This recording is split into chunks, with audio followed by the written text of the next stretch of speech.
So this is Friday night. This is what's happening here. We are officially blocking all of I-4 because of this. We're in the back of a 5-car accident and we're okay. Thank God. Our car won't shift into park or into gear. I think it's just completely shot. The airbags never went off, but we didn't hit the windshield. The seatbelts worked. We're all okay. This is the start of the accident. And it goes all the way up.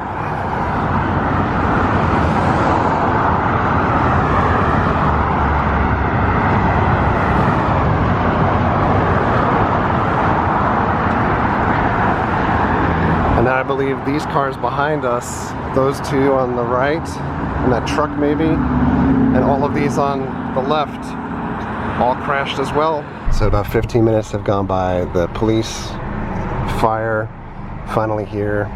The car is stuck in drive. It won't go into park.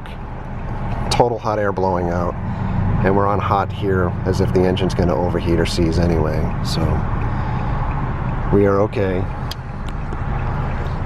Mary's on the phone with the insurance right now. Well, the cavalry has arrived here. And I think we're just lucky.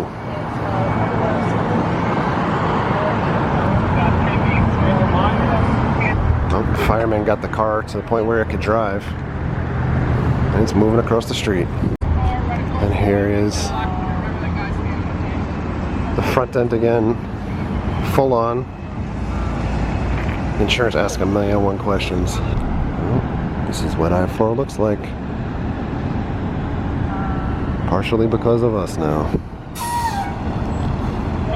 Well, now 10 to 8, so it's about 20 more minutes. I-4 completely open again. 2 of the cars that were involved with the accident actually drove off. I'm not sure. They were kind of the lead cars in the pack. And I think that they hit each other. I'm not sure that this black car, which was the car in front of the truck that's now in front of him, hit them or not, but he's the guy that checked up and forced us to check up. So in case you're wondering how this goes, it's 10 after 8. It feels like it's been like hours already, but the local police came by and said that since there's so many cars involved that it requires Florida Highway Patrol to come and take the report. We've already filed a claim with our insurance company. They're going to tow the car back to the house so then the adjuster can come and take a look at the car. I would be shocked if they don't wreck the car altogether because I would have to imagine the frame is bent underneath. I was shocked that the airbags did not deploy at all. When we hit, it was, I would say, you know, the speed limit here is 50.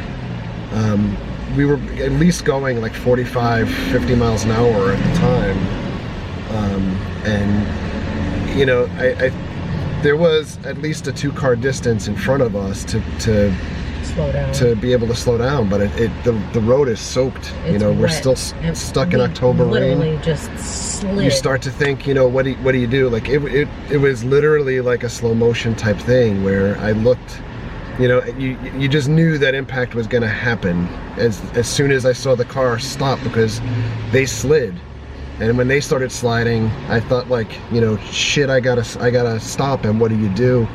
Do you, you know, old school cars, you pump the brakes to try to get the tires to not spin, or stop. And you know, the car has anti-lock brakes also, so we kind of rode the brakes and slid also, and there was just no stopping. I mean, you know, we were full on stopping and still hit the car, so I'd say probably at least 15-20 miles an hour at impact time.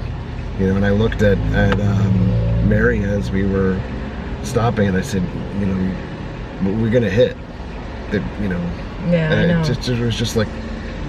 I mean, I hate to say that it's like. Of course, we hit a truck. Yeah, I hate to say like it's playing like a like a video game almost, but.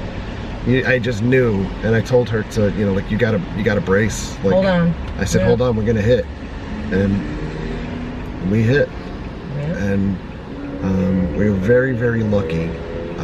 You know, I don't want to get are good. sentimental or anything, but I mean, I could start crying, but I'm not going to. I'm more nervous, I think, now because we're still stuck on the side of I-4 waiting for things. Yeah. And there's so many accidents that happen here while cars are pulled over to the side. So I just can't wait for this phase 1 to be over with. So the Highway Patrol took our information. Not that I want to make anything light of the situation, but on the GPS, because folks have pointed out the GPS before, we're the reason why the road is red right here.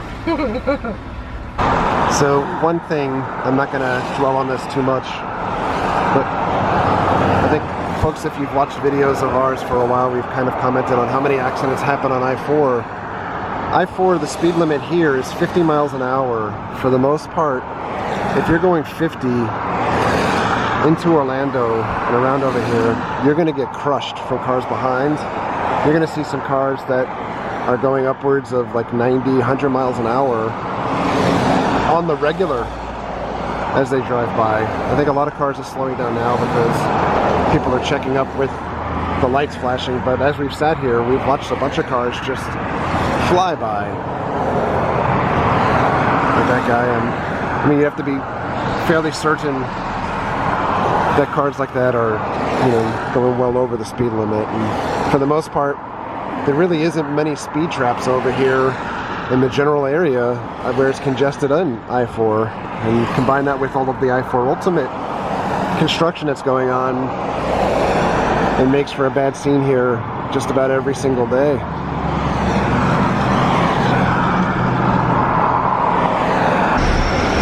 This is how it goes. We're getting towed now. Well.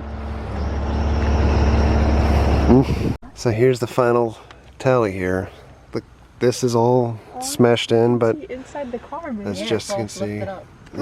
See, it's all good. You can see in the car. Yep. Great night. I'm fairly certain the transmission is shot because we couldn't shift gears. And I'm not so confident of the frame. Well, this was an exciting night. Very exciting. A first. Again, 30 years never having an accident. The whammy, I don't know if I said this in the video yet or not because my mind is all over the place, but the real kick in the ass here is that I end up with a $166 ticket on top of all of this because I'm at fault for hitting the guy in front of me.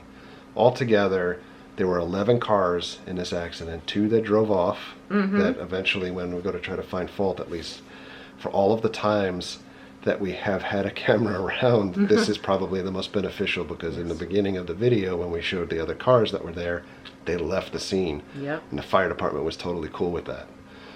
So somebody will look at the car next week. We're okay. Yeah, that I can tell. Just a little rained on. That's yeah, fine. and we'll get the car repaired or another car. Another car. Yeah. However it goes. The funny thing is the airbags did not deploy, and I don't remember if I talked about that before either, but the airbags did not go off because the car that we hit in front of us was a pickup truck, and since the indentation was higher of an impact, the sensors for the airbag are actually lower, and this is what we talked about with the tow truck driver on the way here. Probably a very little known fact that most makes and models of passenger cars, the sensors are lower, so if you're hitting a car that's higher than you in the front, your airbags will not deploy. So we were, and thank God for seatbelts, because they worked to the degree that they were supposed to work. Very well. But it's over. So thanks for living it with us. Yay. And thanks for all of your likes and your comments and your subscriptions. Treat others the way you want to be treated. Have a better night than we had. We'll see you guys.